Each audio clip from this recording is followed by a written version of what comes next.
So you'll notice that this healthy cell has a different fuel. This is a ketone that is their fuel.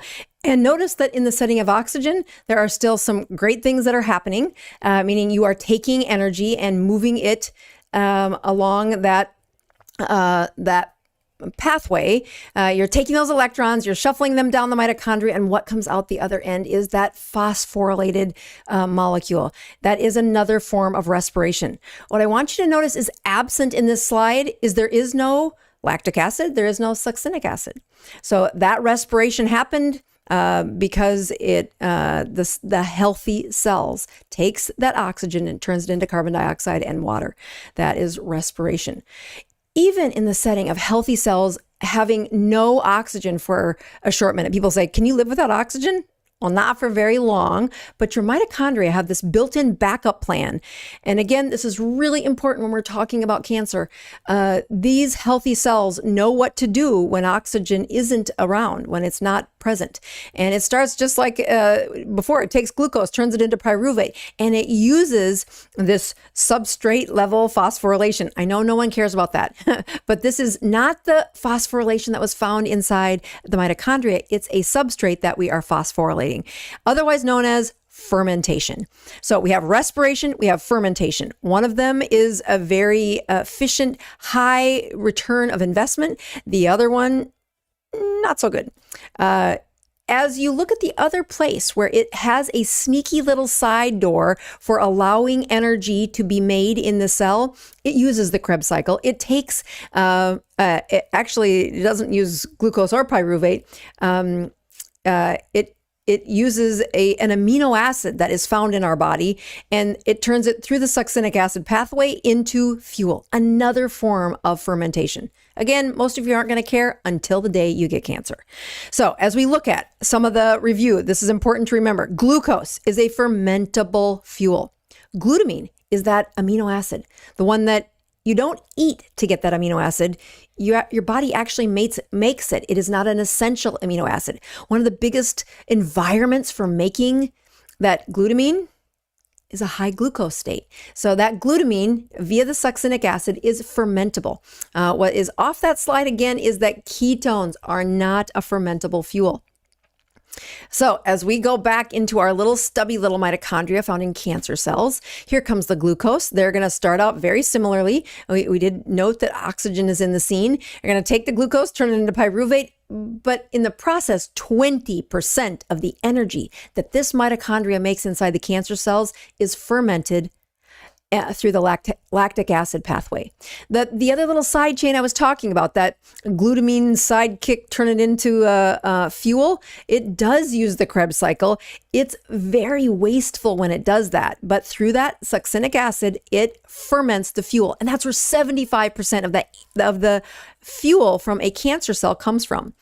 So as I look at those electrons being shuffled through a mitochondria, it is a poor way to make energy. It is a very minor part of any metabolism inside a cancer cell. Some would say it doesn't happen at all, but when it does happen, it's this really tiny amount of energy. When I look at the other fuel that attempts to be put through a mitochondria, well, it's a ketone or a fatty acid. As that enters the Krebs cycle, just like it would of a healthy person, notice the two side chains of lactic acid and succinic acid are missing. And because of that, this process does not allow for the shuffle of those electrons down that transport. It cannot take that fuel and turn it into energy. And without energy, that cell is crippled. So, final scene. When you take a cancer cell and you're in that form of fermentation, and then you deny oxygen, the cancer cell says, yes, that's exactly what I like. When they're turning fuel into energy, they do a better job when there's less oxygen, when it's a low oxygen state. And if you've ever been to gross anatomy or even just kind of looked at what cancer looks like in its worst state, it's got a grime around it. It's got an inflammatory kind of wall of like it's a wall around the cancer that's filled with a bunch of goo, a bunch of inflammatory proteins that keep the immune system from getting in too close, keep oxygen from being too high. It is one of the protections that say, as cancer, I don't like all that oxygen, keep it away. And I'll keep doing this thing that I'm really good at, which is fermenting fuel. The side problem of every time that Krebs cycle churns, it makes these electrons, these rogue electrons. They're called, free electrons or free radicals. This past weekend, my youngest son started college, and I got to help him with the first 3 chapters of chemistry. And I'm telling you, it was lovely. I'm like, oh, yes, I totally remember this. And I looked at those electrons and thought, and when those little turkeys get out of that outer ring and they start bouncing around the person's cells, well, that's where cancer begins. So free radicals are also called reactive oxygen species. So just to make sure I've caught everybody up to speed, cancer likes low oxygen, and it uses it to ferment things. That when the reactive oxygen species are present and you have, or when free radicals are present, when you're spinning out those little electrons in the presence of oxygen. Now, the cancer cell doesn't like this. It likes that fermentation process where it's making lactic acid and the succinic acid. But when you put that cell in a setting of high oxygen, well, those free radicals are also called reactive oxygen species, which means this little fellow that's farting around inside your cell, it reacts to oxygen. So when you put oxygen inside that cell, like maybe through a hyperbaric oxygen, or I will tell you, it's not through breathing a bunch of more oxygen in your nose, you're going to still deliver the same amount to your body. But a pressurized oxygen, we do know, penetrates into the cell level. Now, those reactive oxygen species are deadly. It reacts and causes cell death. So, all right, we're almost done with the review. You're doing great. The glucose is a fermentable fuel. Glutamine is a fermentable fuel. Ketones are not fermentable. And when we look at the danger of what happens with those reactive oxygen species, that oxygen is present inside the cell and it destroys it. So, in summary, cancer plus oxygen gives us those free or rogue electrons. As the cells die, those reactive oxygen species promote the tumor for growing.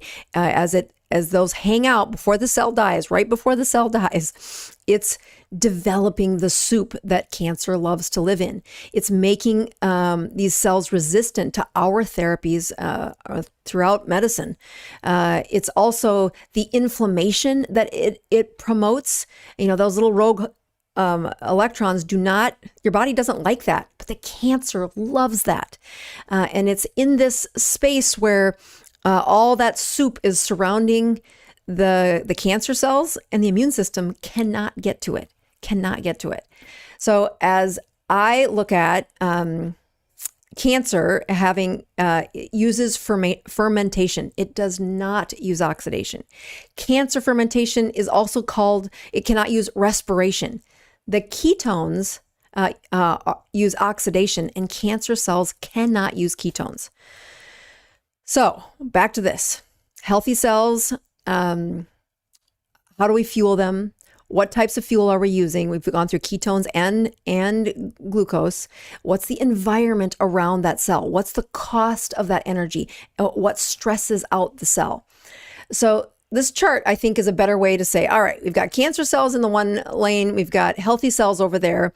I wish I could see your chat right now, but I cannot see it on the scene that I'm in. But I want you to put in the chat, do you think cancer cells like sugar? Do you think healthy cells like sugar? We're going to go through these line by line. So if you want to rush ahead and try to guess the right answer, I think that helps me to see, did I teach you anything or was it all old news? So step 1 is sugar. Yes, cancer loves sugar. Much from our slides, you can see that the side chain for what sugar is able to do is it's fermentable. And so it allows that cell to have energy. It also allows it to promote a few of those free radicals inside the cancer cell, and that's good for the cancer, bad for the person. Now, healthy cells also like glucose, so there's that. Cancer cells cannot use ketones. Okay, right. Healthy cells, well, they like ketones. And again, depending on how keto adapted someone is, will depend on how much it loves ketones. It can learn to love them, but it likes them at best. A low oxygen state is where fuel is fermented. Both cancer cells and healthy cells can ferment fuel in a low oxygen state. But in a high oxygen state, you actually can see the destruction of cancer cells, whereas healthy cells will respirate in that high oxygen state. And then finally, reactive oxygen species that promotes the cancer and really creates an environment where cancer cells like to live, and damaging cells, or cells are damaged by those little electrons. Healthy cells become more and more likely to transform into cancer when they've been around those free radicals or rogue electrons. So again, keto diet. What does it do? It lowers glucose. So that's bad for the cancer, good for the healthy cells. Obviously, it adds ketones. So, oops, I missed the E on that. So that's bad for the cancer cells and good for the healthy cells. The oxygen state, again, it shows you the difference in there, and keto versus not keto. There is a long explanation of that, but I'm not going to go into that today.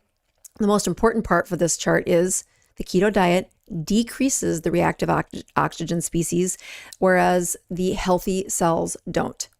I mean, that healthy cells don't want reactive oxygen species, and the keto diet will promote that decreased reactive oxygen species, and not have the price to pay that we were talking about earlier. Okay, I have a couple of my favorite slides left in this, and I will show you what I would do